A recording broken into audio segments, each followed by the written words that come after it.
We're now fighting people who weren't born at the time of 9/11. We have not authorized what's going on in Afghanistan. We should vote again. And I think the American people in most polling have shown somewhere between 50 to 60%. Some polls show above 60% say it's time to come home. The biggest foreign policy mistake of our lifetime, bar none, was deposing and getting rid of the regime of Saddam Hussein, because that did actually tip the balance. It created chaos. And guess what? Iraq, their best ally now is Iran. Iran has a great deal of influence in Iraq, but that's because we got involved with regime change. That is the lesson of the Middle East. Every time we've had regime change, we've actually got unintended consequences. In the wake of this week's deadly terror explosion in Syria, what's going to happen with U.S. forces on the ground there? My next guest, Senator Rand Paul, seemed to be having a lot of influence on the president's policies of late. You'll remember that back on December 19, the president tweeted that America had defeated ISIS in Syria and announced the controversial full and rapid withdrawal of U.S. military. Then came Wednesday's explosion, warning you're about to see some graphic footage. ISIS claimed responsibility for this suicide bombing, and among the victims were 4 Americans, 2 U.S. service members, a defense contractor, and a DoD civilian intelligence expert. So does this make the case for staying or leaving faster? Senator Lindsey Graham spoke of his concern that the president's withdrawal announcement had led to uncertainty and emboldened our enemies. My concern by the statements made by President Trump is that you set in motion enthusiasm by the enemy we're fighting. You make people who are trying to help wonder about us. I saw this in Iraq, and I'm now seeing it in Syria. But is the real lesson of the explosion that we shouldn't have been there in the first place? What were those deaths for? Joining me now to discuss is Senator Rand Paul of Kentucky. He's on the committees on foreign relations and homeland security. Senator, thanks so much for being here. Will you begin by first responding to what Senator Graham had to say in the aftermath of this tragedy? You know, Senator Graham is basically one of those individuals who's advocated staying forever throughout the Middle East, and there will never be a good time for him to come home. And I think if you say, well, we're coming home when there is no more ideology of radical Islam, there is no more suicide bombers left in the Middle East, we'll never come home. Our objective when we went in, and this is what the president said explicitly, was to defeat ISIS. He's now taken 99% of their land. Are there remnants of ISIS? Sure. Are there suicide bombers left in the Middle East? Yes, there always will be. But it's not an excuse for staying. In fact, right now we have about 2,000 troops situated somewhere in between the Kurds and 50,000 Turkish troops. Even the ambassador to America from Israel said that it made no sense to have 2,000 troops in the midst of tens of thousands of Iranians, tens of thousands of Turks. Basically, they become a tripwire for a bigger war. They've met success. They met their goal. We shouldn't now change the goal. We did defeat ISIS.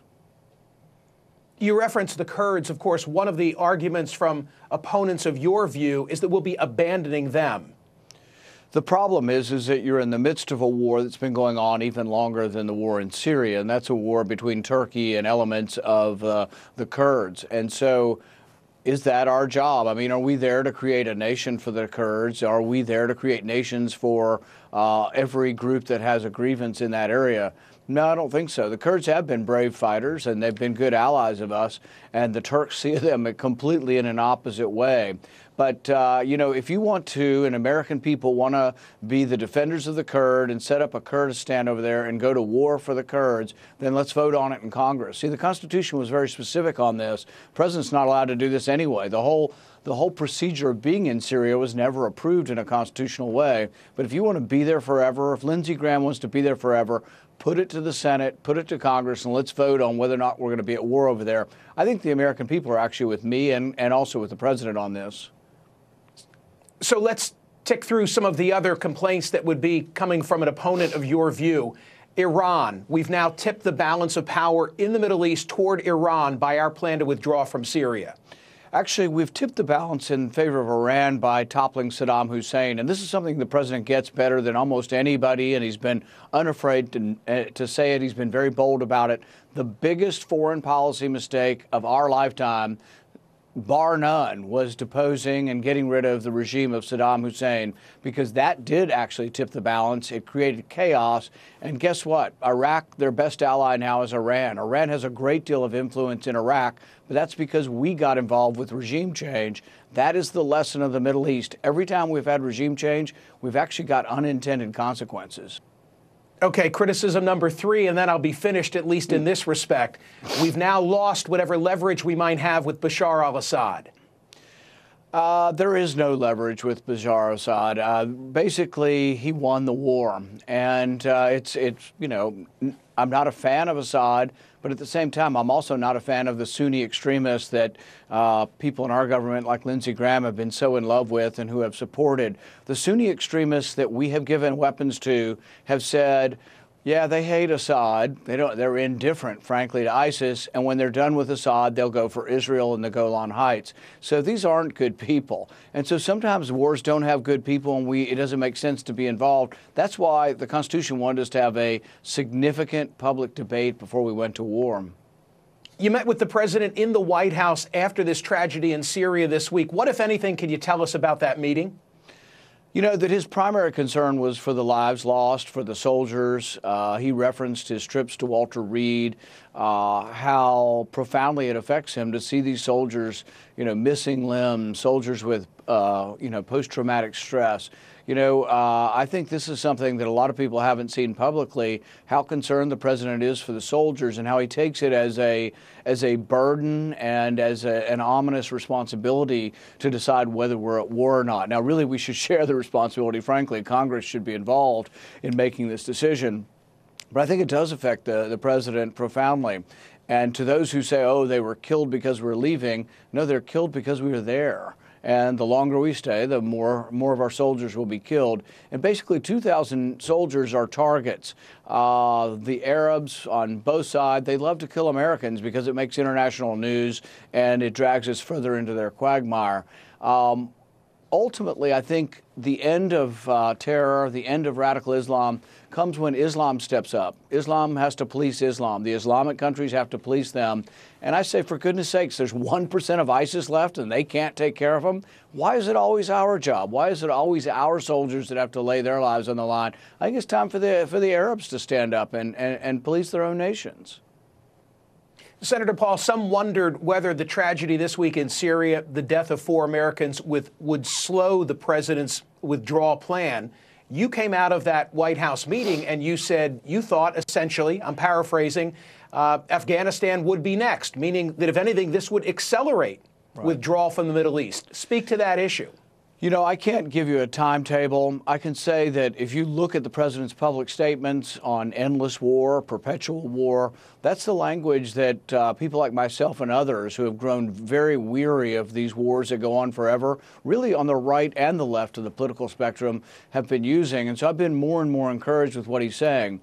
You know, he's announced publicly they're going to remove some troops from Afghanistan. And what I said when I came out of the White House is, you know, it won't be as quick as some of us would like I would like, but it will happen. But I can tell you, you've got other Republicans, the hawks that were in that meeting saying, we can't have a precipitous leaving of Afghanistan. And yet 17 years and they're calling it precipitous. This is the problem. The neoconservatives that want to stay forever, they will tell you that in 10 years. Well, we can't have precipitous withdrawal from the Middle East, and it's a retreat. It's not a retreat. We won the war. I challenge these State Department folks, and people come in, I say, tell me one person. Give me the name of one person who was involved with 9/11 or helped the terrorists in Afghanistan who's alive, and I say, let's go get them. Give me the name of one person. They don't exist. We're now fighting people who weren't born at the time of 9/11. We have not authorized what's going on in Afghanistan. We should vote again. And I think the American people in most polling have shown somewhere between 50 to 60%. Some polls show above 60% say it's time to come home. So I'm hearing from you that you're in lockstep with President Trump. To the extent that's accurate, is John Bolton on your team, meaning the Trump-Rand Paul team? Because he seems at odds with some of that which you've said. You know, one of the things that John Bolton's been saying is that the conditions for withdrawing from Syria are Iran leaving. That I've never heard the president publicly or privately say. The president said he was going to defeat ISIS and come home. So the question is, will he take direction? And I don't have any evidence to say he won't take the president's direction. But if you change the conditions, and if you say we're not coming home till Iran comes home, guess what? That's a statement for saying we're never coming home. For example, is Iran in Iraq? Yes. Is Iran in Lebanon? They are in various proxies. Hezbollah are throughout the Middle East, and they are also in Syria. Are they coming home anytime soon? Probably not, and that would mean we stay forever, and then we stay as sitting ducks with 2,000 people there. So if you really want to be at war and you want to take over the Middle East and make it a province, and we'll have a provincial governor of Syria, you're going to have to send about 100,000 people in there, and they're going to have to stay forever, and you'll have to fight a pitched battle. We're not going to do that, so why would we send a pittance in there to make them sitting ducks for the enemy? So, no, I think the president's right. Win your battle, win the war, and then come home. The symmetry between yourself and President Trump on foreign policy is not something I would have anticipated as I reflect in my mind's eye back on those early Republican debates, some of which got rather testy and personal between the two of you. First of all, Rand Paul shouldn't even be on this stage. What explains for the emergence of this odd couple relationship? You know, I think the interesting thing is a lot of people didn't know exactly who Donald Trump was when he came on the scene. He was fairly new to activity in the Republican Party, and those of us who challenged him, who wanted to offer a different vision, of course, we wanted to accentuate what we perceived to be the differences. But, you know, I think as the campaign went on and you got into the general election, you started to find out that, you know what, on issues of war, Donald Trump was for less intervention than Hillary Clinton. Hillary Clinton's actually was always, and this was just an ironic thing, she was liberal on economic policy, but she was actually very, very hawkish on involvement throughout the Middle East. She was one of the ones, you know, involved with the Benghazi thing that I think was an arms running operation to Syria. And I think she was also a big proponent in the Obama administration of arming people who I didn't consider really to be our friends in Syria in that war. So I think Donald Trump, when you look at it, a lot of his instincts, and he kept saying over and over again, the Iraq war was a mistake, and he still says it to this day. And the lesson of that, if the Iraq war was a mistake, basically regime change in the Middle East has been a mistake. And that's something, that's a value that he and I share. And it's not me influencing him at all. It's me saying, hooray, we finally have a president who's not going to keep us at war forever. Senator, thanks for coming back to the program. I appreciate it. Thanks, Michael.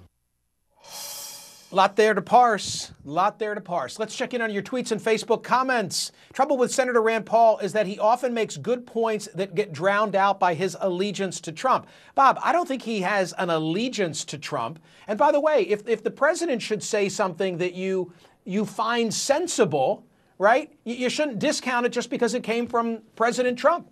I found very interesting him making the observation that he thinks that Hillary was the bigger hawk as between Donald Trump and Hillary Clinton in that election, and that he's never heard the president say relative to we're not leaving till Iran does what he's heard and what we've all heard John Bolton saying. I want to go back and watch that a second time.